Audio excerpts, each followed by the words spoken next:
Ward. I'm so excited to meet you. I was texting Gio. I was like, Gio, do you know he has his own podcast? He looks really intense.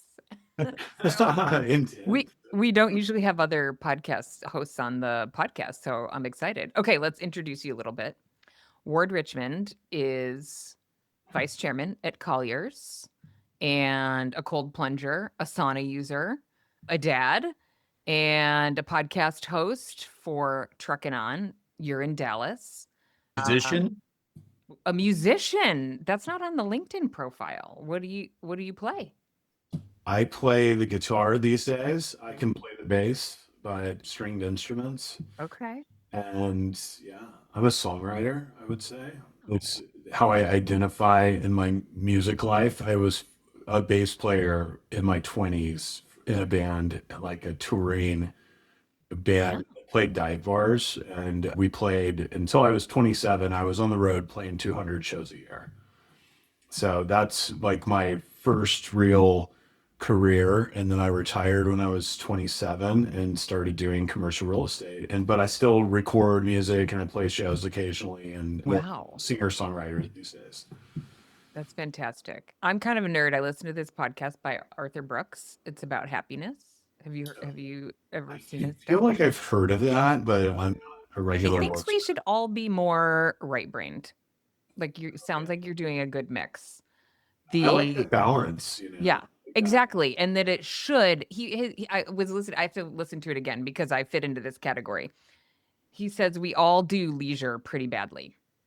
Like it's not sort of focused enough, which, sometimes you just need to recharge, right? But like having a hobby that brings you joy, that's like play a little bit playful, creative, is really the right way to recharge and just add a lot of meaning and happiness to your life. It sounds like you're doing a lot of things right. I'm not doing a lot of things right, so I'm studying. Yeah, What? I'm very passionate about that and just like mental, spiritual well-being. And I didn't used to be. And then it was about 10 years ago, I just started that journey. And that's a huge part of my life is kind of testing out different things, seeing what works, seeing what doesn't, and by being super mindful of that. And yeah, that takes a huge portion of my time and energy is, I guess, like strategic leisure activities. Right. You're Yeah. gonna die happy. I'm just saying. So you're Yeah. doing it right. I think you just want to be able to think about that like at any moment you can die. So Yeah. are you doing Right. what you on your deathbed, what you're Right. look back and say, yeah, I was doing what I really wanted and needed to be doing in this world. Like for sure. Mhm. It's a daily practice for me is to evaluate that. Well, the really cool part for me is going back to what you said is, I think I don't even know how I started following Ward, by the way, I know, but I I was like, started how did we get following here, him Gio? on Instagram and then LinkedIn. And I think such a big part of it is some of us have learned to do the right things because we've done the wrong things for so long True. that we figure it out. And then, part of what I've loved about following you, Ward, is just how you lead others through your journey that then allows for them to be able to find their own journey. Right. And, Jamie knows that's a big part of what I love doing. And so full transparency for you and everyone on this pod. I told Jamie, I was like, look, I don't even know if this is right for the Flex Uncensored co-working world. He doesn't really do that, but he's big in the industrial side. But I said, just getting him on and hearing his story and hearing how he's, living life was what I was excited to get on and talk about mostly. So cool, man. Well, thanks for reaching out. I love being on other people's podcasts and I almost always will say yes, right? But I get like it's a different energy being on a podcast versus hosting one. I do my own Yeah. one every week. So I'm sure you guys have experienced this, after doing this for a while, you go on someone else's like, wait a minute, what's going on?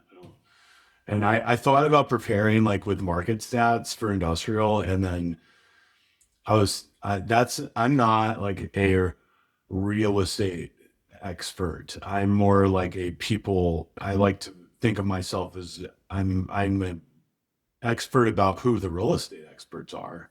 And I have Yeah. team built to those and, really throughout the country.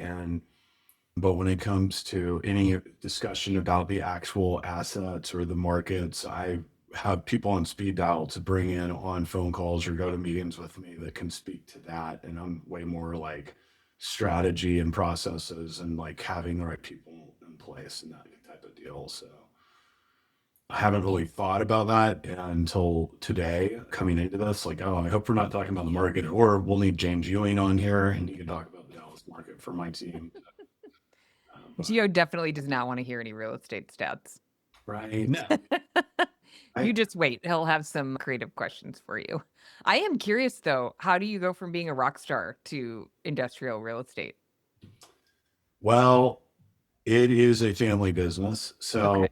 not industrial, but my dad is in the commercial real estate sector. He is more on the retail side of things, but growing up in a CRE household, I interned at places when I was in college. I did lease office space for a year and or maybe 2.5 years out of college. And then I quit once my band got a record deal and I went on tour. So I had a license, I had done it, I knew I was familiar with it. And I knew from leasing office space for 2.5 years that I didn't really enjoy that. And I had a good friend that was doing industrial and I called him and that just seemed like it would be a better fit for me. And it has been. So it's been 20 years, March 20th. So we're almost like Right. on my 20-year anniversary. Of There's a doing little bit of luck in that decision because it. For sure. Amazon. Yeah. So that was 2006 when I decided to do that, and I had no That's idea. pre-iPhone for anybody listening, right? So Yeah. I got a Trio when I started my job at AI, and I remember like getting a Trio, like, wow, this is cool. I mean, being for on like a hot second, I also had a Trio for yeah. when we went on tour, thank God YouTube was not a thing, right? Like, so I'm not all over YouTube, and an iPhone would have come in really handy though. Like we would print out maps from MapQuest and put it in a binder to go on tour. We toured Europe and cell phones did not work in Europe back then. So we're like calling people from payphones. I think we grew up in the greatest time because we've had true experience in both worlds, right? Right. And now what we're going through with AI, which is the pace is so incredible. I'm really grateful to be seeing this because it is such a right.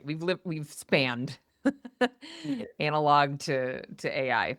AI is like the new Amazon in industrial real estate too. So you still have Amazon and this AI, the data center business is taking down so much land and so much space to store all the product needed to build the data center. So we're doing a lot of that work right now. Yeah, and the crazy part, they're saying Texas is going to be the capital of data centers for the U.S. How accurate is that? Maybe stat your that I'm seeing? electric bill will look like mine. Not pretty.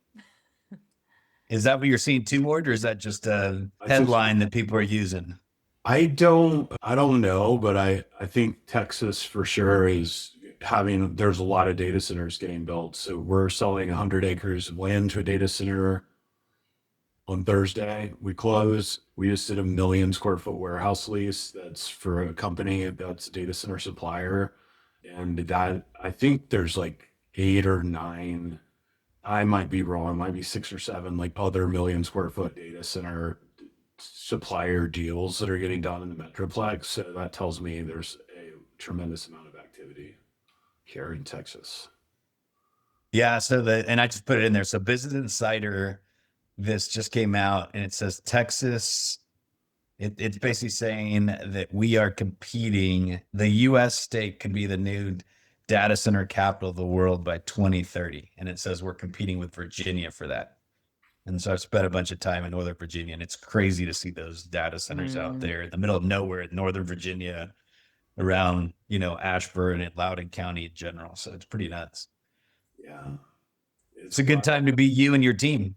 Yeah, it is. And just who knows what's happening with AI, back to the original point. Like we'll get to see that new era of the world unfold pretty quickly, I think. So I'm not scared of AI or anything like that. I think it's a great tool, and I think that it's like anything else. You can use it the right way or the wrong way.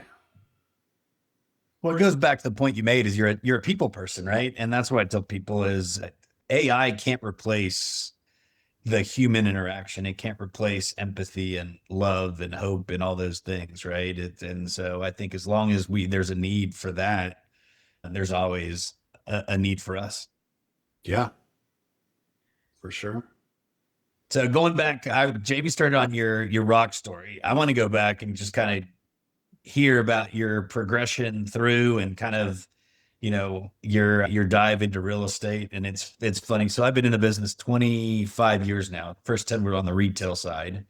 And so I was with a bunch of the groups. I started off at Weitzman, and I went over to Venture and eventually went out on my own. But it was so interesting just to go through the evolution of me being in the industry personally, right? And going to the big events and then slowly realizing like, man, I don't really even like being at these events, right? And I was just having a conversation earlier with one of the guys from Transwestern, and we were having the conversation about club soda and lime. So luckily, by the grace of God, Mike Geisler taught me about the club soda and lime early on. So I'd go to social functions and get club soda and lime. And so no one was questioning, hey, why aren't you drinking? I was like, and so it's really interesting just to be a part of that whole dynamic in that world. Have you always not drank?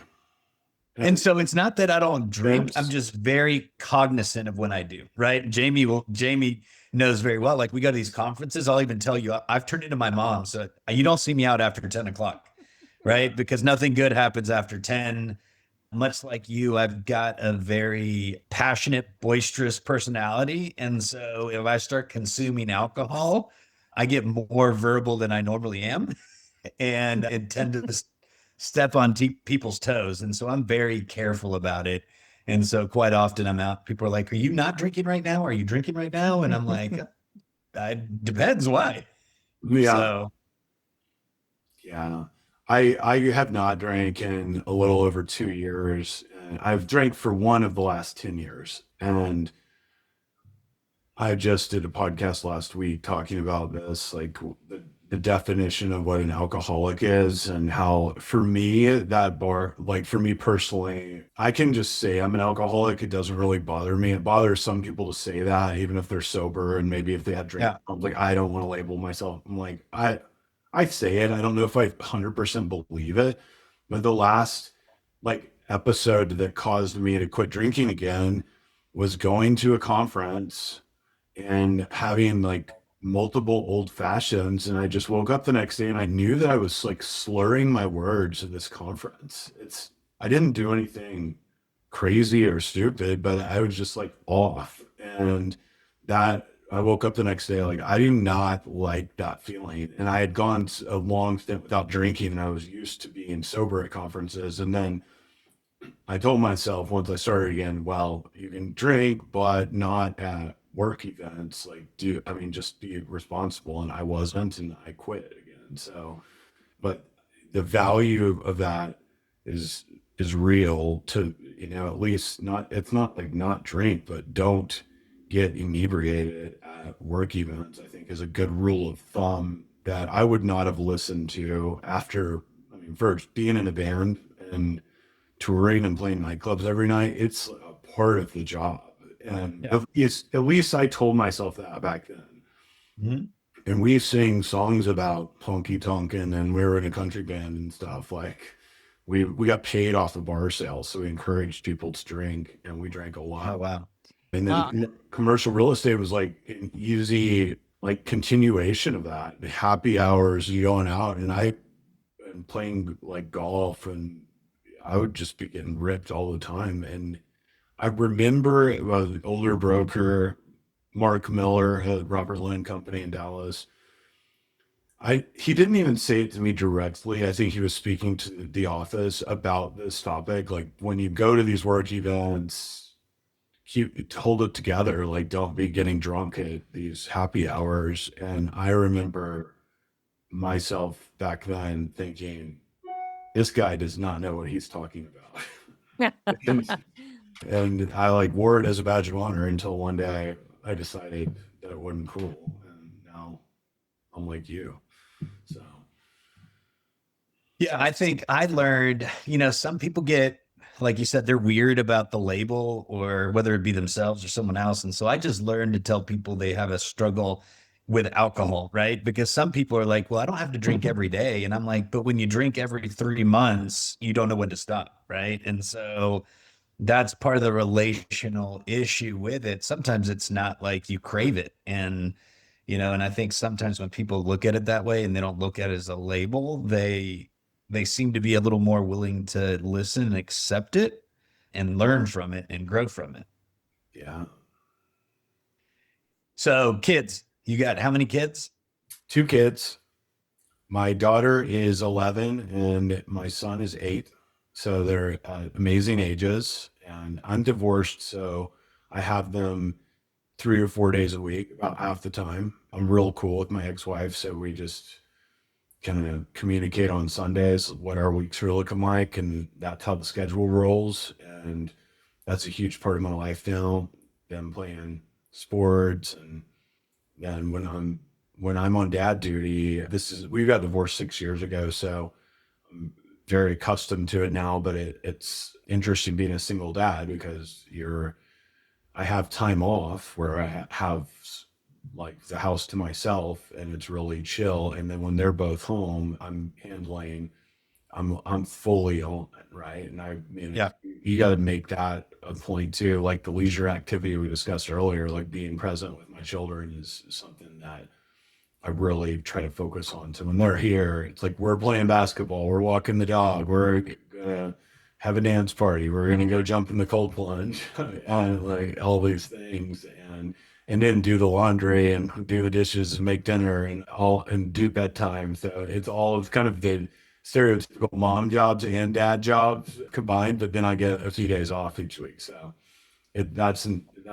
I like it that way actually. And we got divorced right before COVID. And so my first experience of this happened when the pandemic happened. And they were 2 and 5 back then.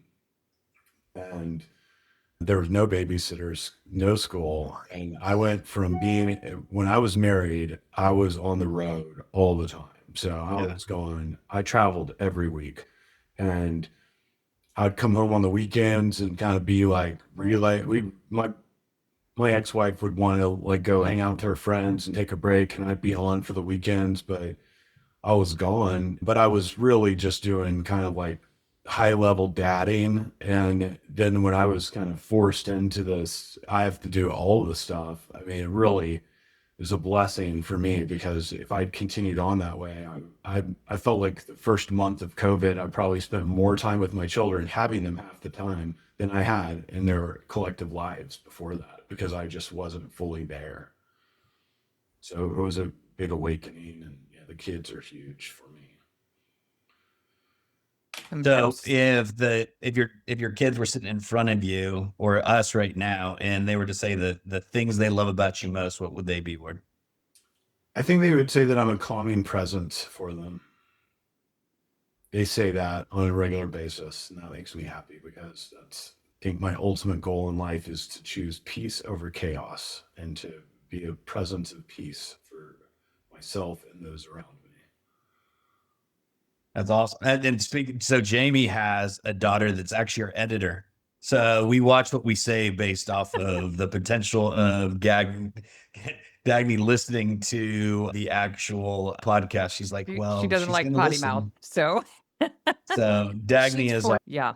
Well, so yes, you don't have teenagers yet, but there's a great book called Untangled, and it talks about you're like the side of the pool for your kids. Like when you talk about kind of being a calming presence, like we have lots of jobs, but they're like out in the world swimming around but they need a safe like place to come catch their breath. And that's what we're here for, ideally. Yeah. It's a great metaphor. And then when they're teenagers, You are the plant. So they may not like acknowledge that they're super into you, but you have to be like the plant in the corner that's just always there. So that when, They do. the That's calming funny. presence, right? Like they know you're there, the stability, even when they're out running around and enjoy these years. I'm sure people say that to you all the time, but yeah. That being said, how does that translate to managing a team, right? Because you manage an entire team in the real estate world. So how does that translate over? Yeah, I think it translates over a lot. And that's just, I love that part of my job. It's my favorite part of my job, probably, is hiring people and then managing them and I think so much of managing a team and is just giving your teammates confidence and pats on the back and positive encouragement constantly. Like I try to be that way with my children too. And and then be there if they have questions for you, but I don't micromanage. I tell people when they work for me, like, I'm not going to be your babysitter. I manage it in the opposite of a lot of how I came up in the business, where I started and there was a dress code and I had to be in the office at a certain time. I had to do a certain amount of cold calls each week and it all got logged. And there are parts of that that I appreciate, but at the end of the day, I always felt like I have this different way of doing things and I'm not being allowed to do it. And I never understood make 50 cold calls a week when I can get the results of what somebody can make in 50 cold calls doing a podcast and actually 10 times the results. And I can do that at home wearing sweatpants. And that type of mentality I've always just thought about things differently. And so I want to encourage that like originality from each of my team members. I want to practice humility. I want us all to practice humility. So I want to learn from them. I always say my children are my greatest teachers, but certainly at work, my teammates are the ones that they can identify lots of problems that I've never encountered before and bring those to my attention. And then we can collaborate on how to do that. Or there might be a way of doing things that I had for a long time that worked that can be better now because I've got a guy out of college that's 23 years old and he sees it and says, man, why don't we do this? So I want to encourage that outside of the box thinking, constant never ending improvement, and then just being sure. I think too often in this world, you get your hand slapped for the screw ups, but you're not getting told thank you for doing a good job. You get in trouble if you do a bad job. And I mean, for sure, if there's a screw up, let's sit down, figure out what happened, and let's not let that happen again. But I want to always be mindful of gratitude for the hard work and especially a job well done. And when something really complicated gets done or a really tough deal, I mean, I want to go celebrate. We have an incredible year. I want to go celebrate. Like we're going to go on a trip or whatever, do dinners, things like that, but really have a family like dynamic for our team. And I think they'd all agree that we have that. And how big is that team at this point? Oh, I think there's 5 of us, but about Okay. at least 6. So, yeah.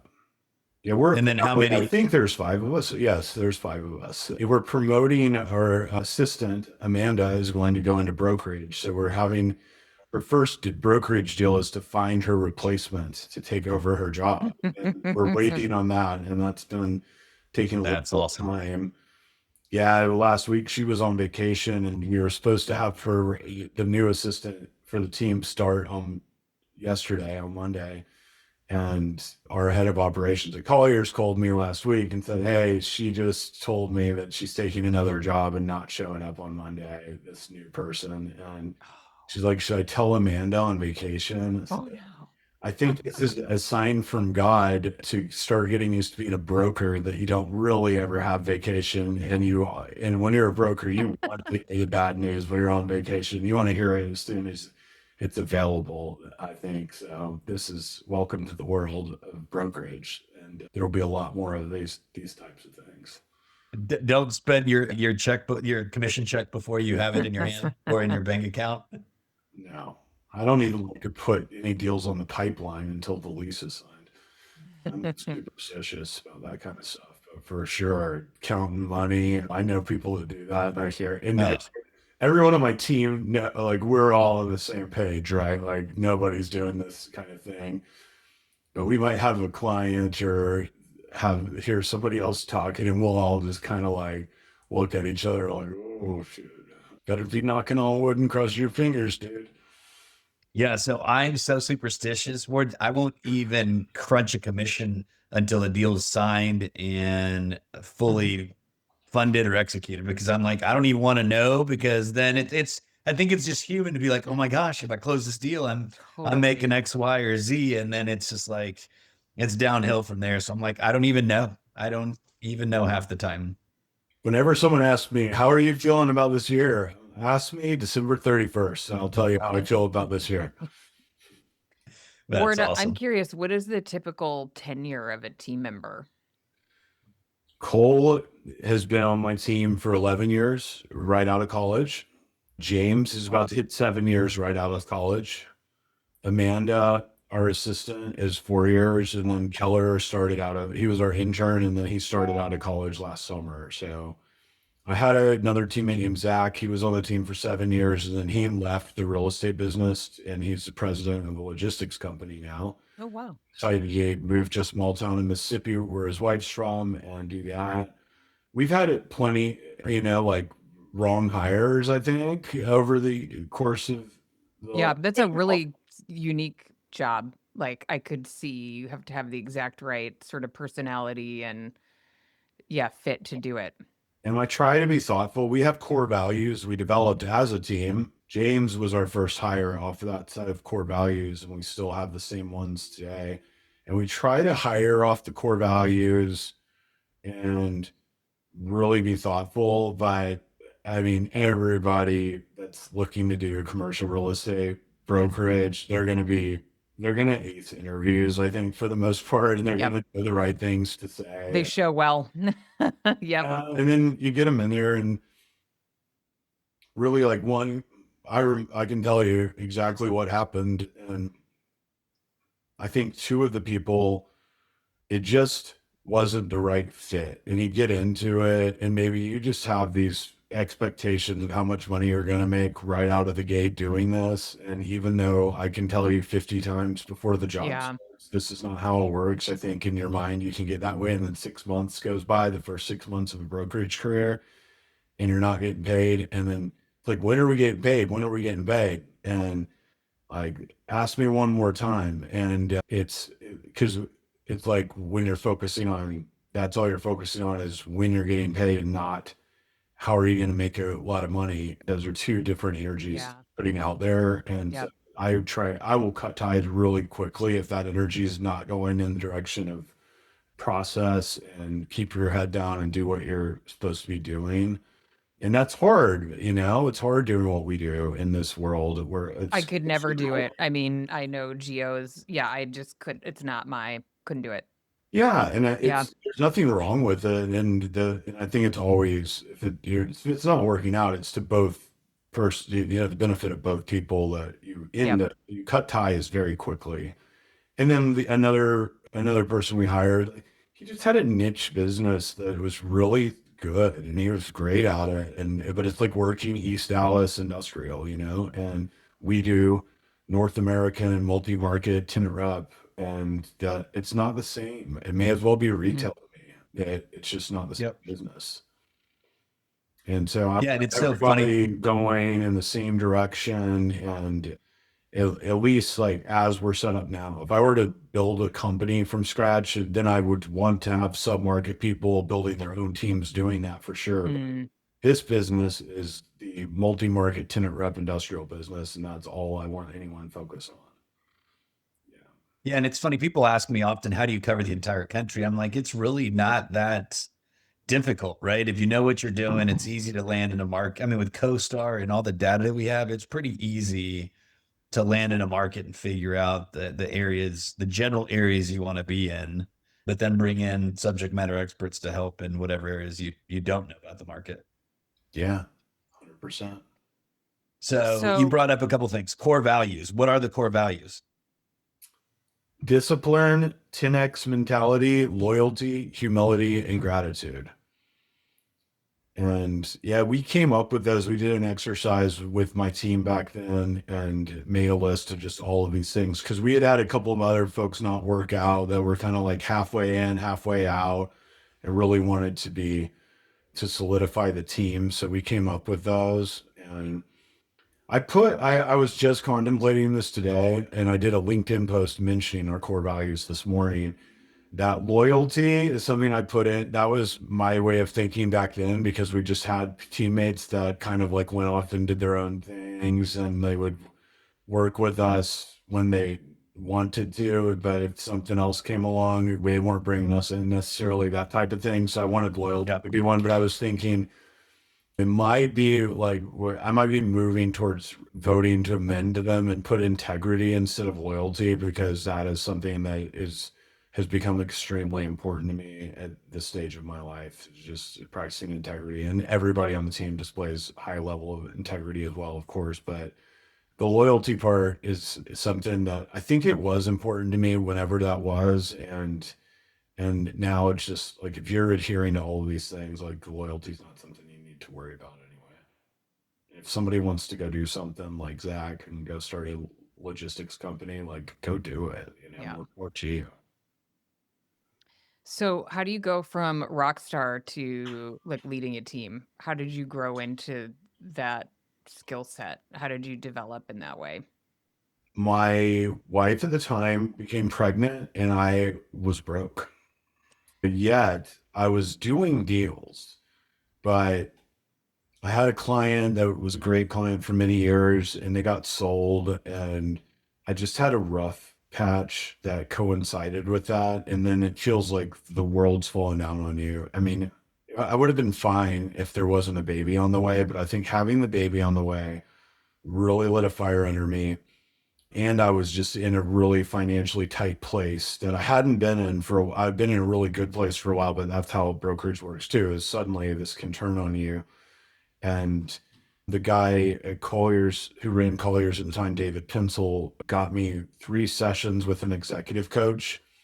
And he kind of saw me as this person who would be good at being a team leader and hiring someone to delegate a lot of this work that I was doing. So I was just doing everything. I was a total lone wolf. I didn't even use an assistant or anything. I did everything.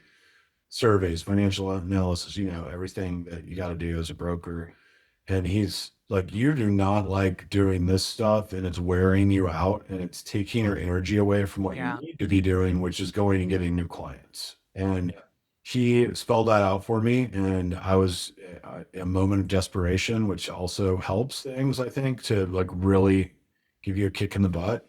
And so I hired someone pretty quickly. I put a Facebook post up and I hired someone, and she didn't work out. And I found Cole. Shocking. Yeah. I found Cole like a couple of months later. I hired him. I'd hired 2 people like within probably 6 months after that conversation with that executive coach. Cole did work out, of course, and he's still my partner today.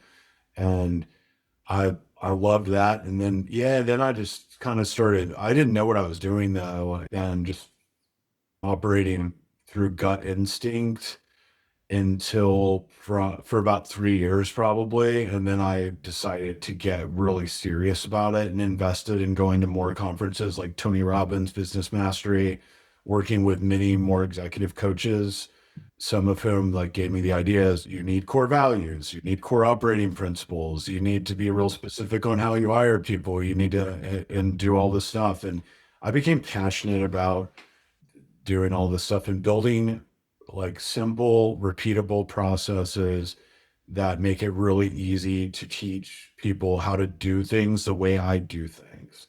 So I used to have a lot of ego around, no one can do a financial analysis as perfect as me. No one can do these things the way I do them. And to like lose that ego and say, well, if you explain how you do things properly, then anyone can do it. That's going to be, matching your core values. Then it's a formula. And I loved kind of recognizing that and finding that state of humility and then putting it to work and seeing it actually work. And like, wow, this is crazy. This is great.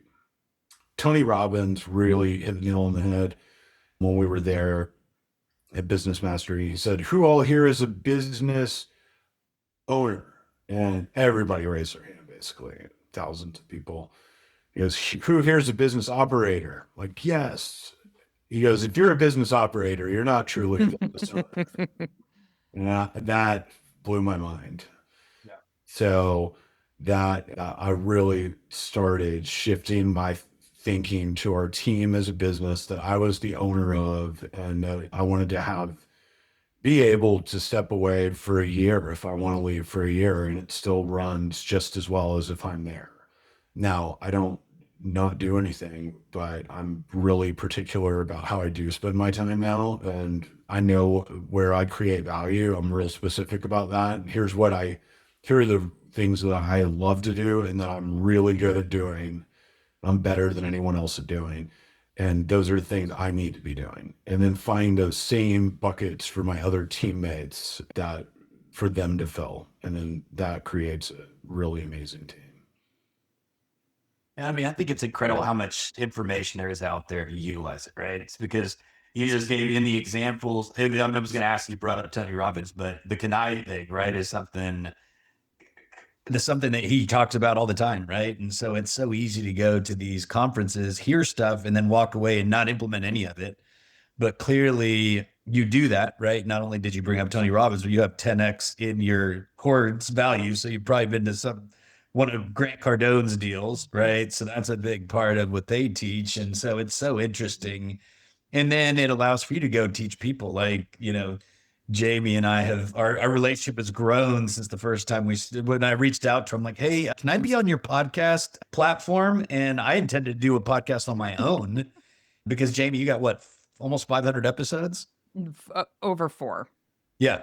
And so she's like, well, would you consider a co-host? And I was like who? She's like me. And I'm like, oh, okay.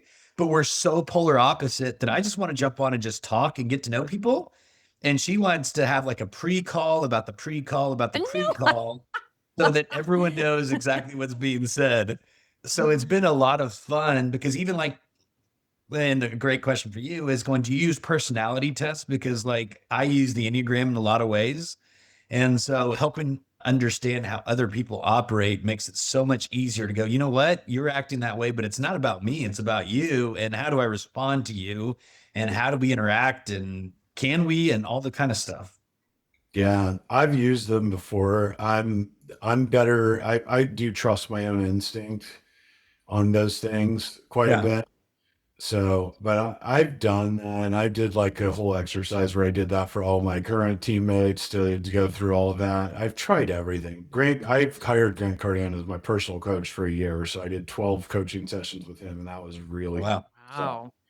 And I also think doing all these things, like I drink water through the fire hose of self-help and people like Grant and Tony for many years. And what I quickly learned is each person, each of these gurus, I can extract these things that really resonate with me personally. And they have some different skills that they're really good at that I really align with, and then just kind of take those and then make your own little recipe, and then you come up with new ideas along the way. But the implementation side of it is everything, and to really go and do it. And I invested tons of money in these coaches during the stint of my life, and I really wanted to prove them to be sound investments. So I was highly motivated. I went to rehab in 2015, 10 years ago, and I thought that was like the first time I'd ever invested in myself. And it cost $50,000, and I probably had $100,000 to my name. So, and I had a 1.5-year-old daughter at home, but I'm going to go take this and it's going to turn into $5 million is how I just thought about it. And then every conference, Tony Robbins writing a check to go to his business mastery. I've probably spent $15,000 between the conference and staying in Vegas for 5 nights and flying there. And that seemed so insane to me. And they tell you if you go, you'll triple your revenue. Because I wasn't living in this world, right? And I just randomly stumbled upon it. Like, I'm going to go do this. It's new to me. And he's like, you'll triple your revenue if you do everything I tell you to do. Oh, okay. Not triple your investment, but your revenue. And I did. Like within 18 months, that happened. And then I hired Grant Cardone, and he cost like $120,000 to be my coach. And I'm sure he's way more now. And the same thing going into that. I mean, that made me want to throw up. It still would if paying someone $100,000 executive coach. I wouldn't do it anymore because I've already done all this stuff. But there's no doubt. He coached me in 2019, and when COVID happened, I was so ready for COVID because he really pushed me to think about how I was doing things and how to really improve like communication with the team, because I was traveling a lot, and then it's kind of the same. You're gone and you're not with these people. So how do you manage a team properly remote? And that really paid off. And then like the whole 10X thing, for sure. That's Grant hammers that home. But yeah. Yeah. I mean, it's just incredible when you're actually self-aware of your assets and your liabilities, of your own personality even, right? I'm not even talking about monetary, but what am I good at? What am I not good at? And figuring out what you can hand off to other people is huge. Yeah. And you got to trust these people, right? And you got to train them properly, and you have to pay attention for as long as you need to pay attention until at some point you don't have to anymore. So quick question. Who was your executive coach that Pencil hired? Travis Carson. Okay. And he works for SRS Industrial now. So I think I'm sure he still does some type of coaching, or although he might not, but Colliers at the time had a partnership with him where he coached lots of Colliers brokers. And this was back in 2013. Yes, I'm going on 20 years of using Reagan Dixon. Oh, 20 years? I didn't know he 20 years. I was 27 when I started Fronteras, and he was the business coach at Venture.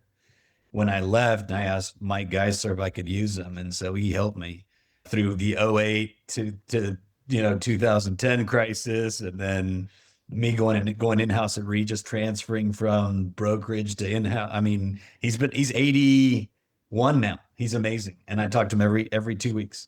At Reagan, I hired, so right when I got out of rehab, that's when I like discovered the greatness of humility and asking other people for help. And I called this guy who's a broker who I heard he just had like an incredible year. And I just called him and said, hey, I heard you had this amazing year last year. Like, can I take you to lunch and find out how you did this? He had worked with Reagan Dixon and gave him all the credit. So I immediately hired Reagan Dixon. So he was my coach for probably like 2 years or something. And then I did move on because I kind of learned the Reagan system, and then I started doing that on my own. But I love Reagan, man. And he changed my life. He's the reason I went to Tony Robbins, because he made me read self-help books for the first time in my life when I was 37 years old. Yeah. And it's called Book Yourself Solid by Michael Port. And I read that book, and then Amazon started feeding me like self-help book recommendations, and I just kept buying them, and eventually led me to Tony Robbins. Coached himself out of a job with me. Well, and that's what a good coach or leader does, right? And back to the point of how awesome is that Cole's still around. But I mean, a good leader basically trains and empowers someone to be able to leave you, but chooses to stay because of the partnership and collaboration. So for sure. Yeah. But that's great. Yeah. Jamie, you got a closing question? You've always got. I'm going to ask him my signature closing question. Okay, I know you don't drink at conferences, but you might still do some karaoke given the fact that you've been in an actual band. What's your karaoke song? Gosh, that's tough actually. What is my karaoke song? I like to sing the song Willin' by Little Feat. It's kind of it's a deep cut for Mm. karaoke bars. Some have it, some don't. Okay. I like, Well, and Ward's like, I don't even need karaoke. Just give me a Right? guitar and a microphone. I'm much more the person who would pick up a guitar and play songs like And sitting on the just back porch than sing karaoke. But we do a family reunion occasionally, and whenever we do, we have a karaoke party, and I always do Willin', and that's my go-to. Yeah, I don't know if you've heard Willin' by Little Feat, but it's a classic. I'll look it up and put it on my Spotify. Yeah, Well, I really appreciate you joining us. And I mean, it's been awesome to connect. And now that I know, I'll reach out to you and let's grab lunch with Reagan. I'm overdue for a lunch. We typically just do a call, but I would love to I would love connect to with do you that. and connect the two of you again. Yeah, I would love that. We'll throw a link to your podcast in the show notes. I'll have to listen to it. I see you have Nick Clark as a guest. He's one of my favorites. I know Nick pretty well. He's great. He's doing a really fun project in Dallas right now that I've been following along. I'm him an and Dustin. I'm an investor actually in that deal. So. I would be. I mean, I love it. I totally love it. I love him and Dawson, and I love the model. I think they're being really aggressive on what they want to accomplish, in terms of member experience. But if anybody can do it, Nick can do it. No doubt. Yeah. It was great to meet you. Thank you for taking the time to do this. You as well. Thanks so much for having me on the show. Thanks, Ward.